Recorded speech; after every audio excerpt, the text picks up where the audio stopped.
کیا میر رضا کیس کا حال بھی مصطفیٰ عامر قتل کیس یا ناظم جوکھیو قتل کیس جیسا ہوگا؟ وہی تفتیشی افسران جنہوں نے ارمغان کیس اور ناظم جوکھیو قتل کیس خراب کیا، اب میر رضا کیس کی تفتیش کریں گے۔ کیا نئی تفتیشی ٹیم یہ ثابت کر سکے گی کہ میر رضا کو قتل کیا گیا یا معاملے کو خودکشی قرار دے کر کیس بند کر دیا جائے گا؟ میر رضا کی ایپل واچ سے کیا ملا ہے؟ اس نے اپنا فیس بک اکاؤنٹ کب ڈیلیٹ کیا؟ میر رضا کیس سندھ حکومت کی ایک اور بڑی نااہلی سامنے لے آیا ہے، ایک ایسی نااہلی جو ارمغان کیس کے وقت بھی سامنے آئی تھی۔ کیا سندھ حکومت اپنی نااہلی تسلیم کرے گی یا اس پر ایک دفعہ پھر پردہ ڈال دیا جائے گا؟ انصاف کی جانب پہلا قدم ہی اس وقت اٹھتا ہے جب کسی جرم کے بعد شواہد کو ضائع ہونے دینے کی بجائے انہیں جمع کر لیا جائے، لیکن میر رضا کیس میں تو ایسا نہیں ہو سکا۔ کیا پولیس کی نئی تفتیشی ٹیم مقررہ وقت میں شواہد اکٹھے کر کے تفتیش مکمل کر پائے گی یا عدالت سے مزید وقت لیا جائے گا؟ یہ سب اور یہ بھی میں بتاؤں گا کہ میر رضا کیس کی تفتیش انٹیلیجنس اداروں نے بھی شروع کر دی ہے، شواہد اکٹھے کیے جا رہے ہیں۔ لیکن اس سے پہلے اگر آپ کو میرا کام پسند ہے اور آپ نے اب تک میرے چینل FIR اور ڈے نیوز کو سبسکرائب نہیں کیا ہے تو پلیز سبسکرائب کیجئے، ویڈیوز کو لائک اور شیئر کیجئے اور کامنٹ سیکشن میں جا کر کامنٹ کرنا نہ بھولیے گا۔ میر رضا کیس کا مصطفیٰ عامر قتل کیس یا ناظم جوکھیو قتل کیس سے کیا تعلق بنتا ہے؟ میں نے انٹرو میں ان دونوں کیسز کا ذکر کیوں کیا ہے؟ یقیناً آپ چونک گئے ہوں گے اور ممکن ہے آپ کے ذہن میں پہلا خیال ہی یہ آیا ہو کہ لیجئے میں بھی اوروں کی طرح ویوز کے چکر میں پڑ گیا ہوں۔ نہیں جناب، میں کسی بنیاد پر یہ بات کر رہا ہوں، آئیے آپ کو وہ بنیاد سمجھاتا ہوں۔ مصطفیٰ عامر کو 6 جنوری 2025 کو ارمغان نے اپنے گھر میں تشدد کا نشانہ بنانے کے بعد دریجی لے جا کر اسی کی کار میں زندہ جلا دیا تھا۔ وہ شریک ملزم شیراز کے ساتھ کبھی پیدل چلتا ہوا اور کبھی لفٹ لیتا ہوا واپس کراچی پہنچا تھا اور پھر اگلے ہی روز اسکردو چلا گیا تھا، اور جب اسے کراچی میں حالات معمول پر آتے نظر آئے تو 5 فروری 2025 کو وہ واپس کراچی آ گیا تھا اور 8 فروری 2025 کو پولیس اس کے گھر پہنچ گئی تھی۔ ارمغان نے پولیس پر فائرنگ کی جس سے DSP سمیت 2 اہلکار زخمی ہوئے اور چند ماہ پہلے وہ DSP بھی زخموں کی تاب نہ لاتے ہوئے چل بسے۔ پولیس نے 8 فروری 2025 کو ارمغان کو گرفتار کر لیا تھا، اس کے خلاف درجنوں ثبوت موجود تھے، لیکن پولیس نے تفتیش میں اتنے نقص چھوڑے کہ پروسیکیوشن ڈپارٹمنٹ کو پولیس کو خط لکھ کر تفتیش کے طریقے سمجھانا پڑے تھے۔ پولیس کو سمجھایا گیا تھا کہ وہ کیس سے متعلق ہر جگہ اور ہر چیز کی تصویریں بنائیں، CCTV اور DVR سے حاصل کی گئی ویڈیوز کو کیس کا حصہ بنائیں، چین آف ایونٹ کے لیے نیو ایئر نائٹ سے لے کر ملزمان کی گرفتاری تک تمام شواہد اور ثبوتوں کو ایک ترتیب میں لائیں، کیس سے متعلق ہر شخص کا موبائل فون کا کال ڈیٹا ریکارڈ لے کر آئیں اور کیس سے متعلق تحویل میں لیا گیا سارا سامان بغیر کسی تاخیر کے فوری طور پر فورنزک کے لیے بھیجیں، کیونکہ اگر ایسا نہیں کیا جاتا تو اس سے کیس کو مزید نقصان پہنچ سکتا ہے۔ پروسیکیوشن کے اس خط میں اور بھی بہت کچھ تھا،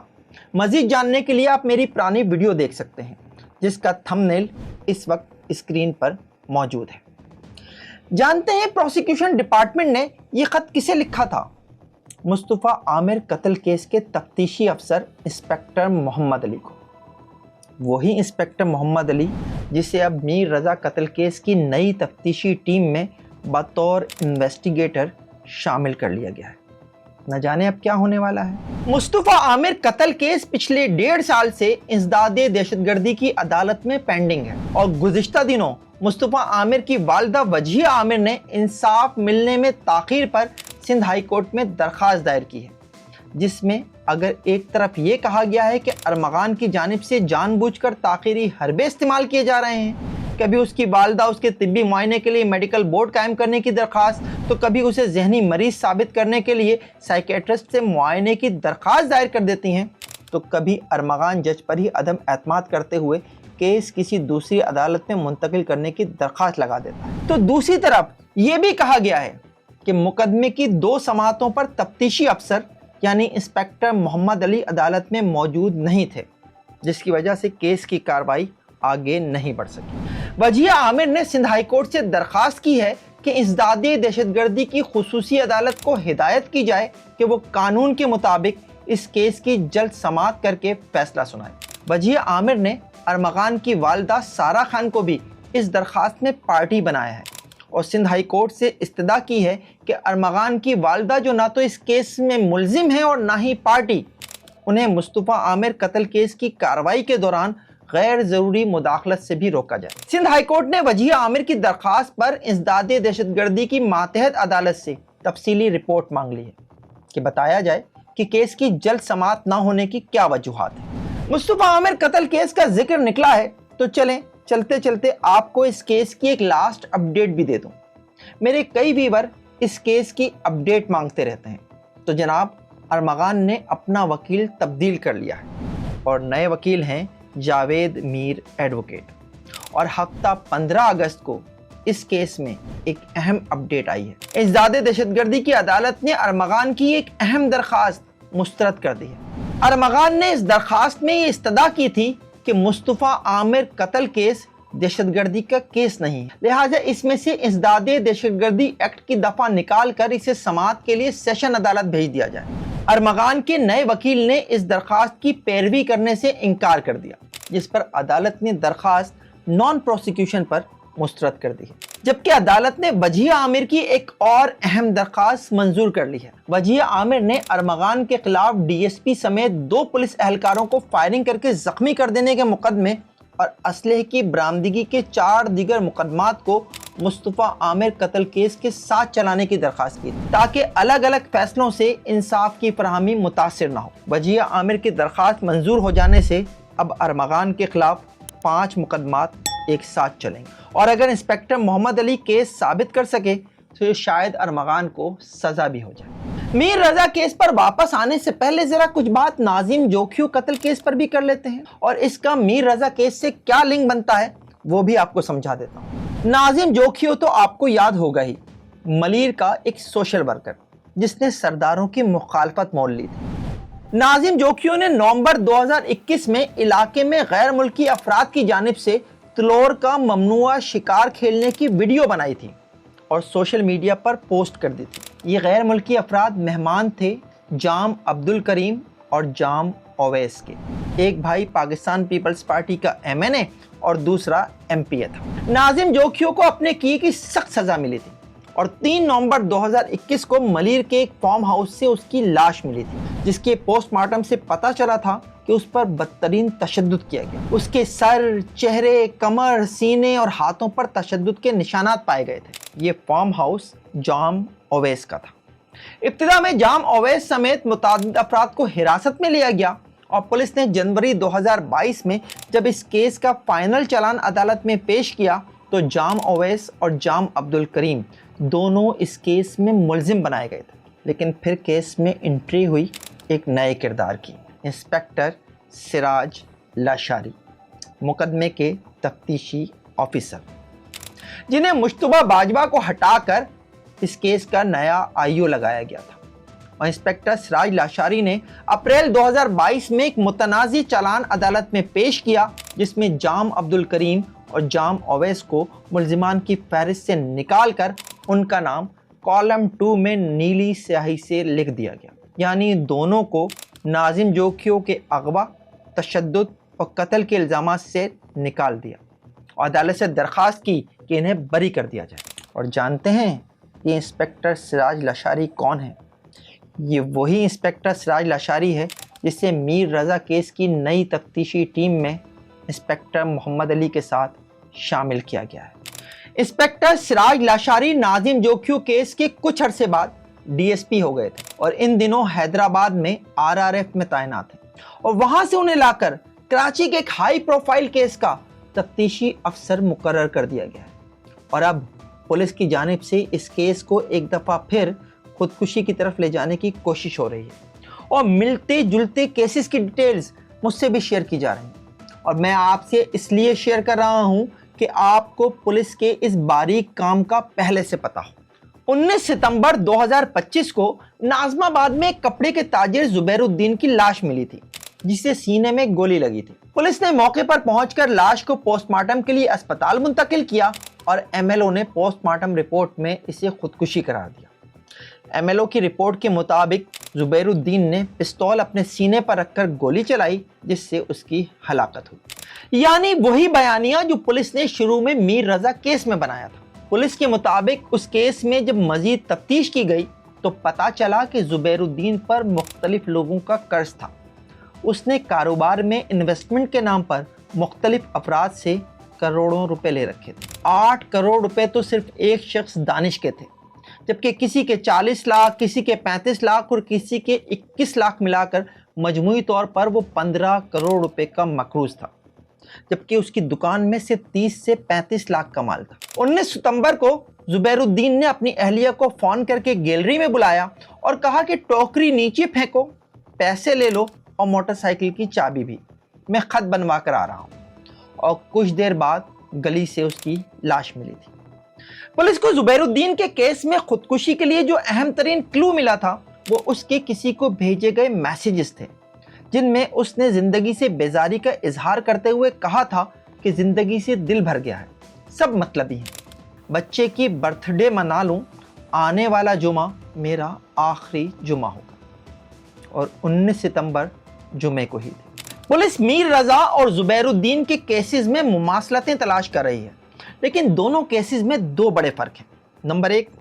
زبیر الدین کے زندگی سے بیزاری کے میسیجز اور 19 ستمبر کو اپنی زندگی کا آخری جمعہ قرار دینا، اور اس سے بھی بڑھ کر خودکشی کے لیے استعمال ہونے والے پستول کا موقع سے ہی مل جانا۔ میر رضا کیس میں نہ تو میر رضا کا کوئی سوسائیڈ نوٹ ہے اور نہ ہی موقع سے کوئی پستول ملا ہے تو صرف ایک خول، جس کے بارے میں ابھی تک یہ پتہ نہیں چل سکا ہے کہ کیا یہ اسی پستول کا ہے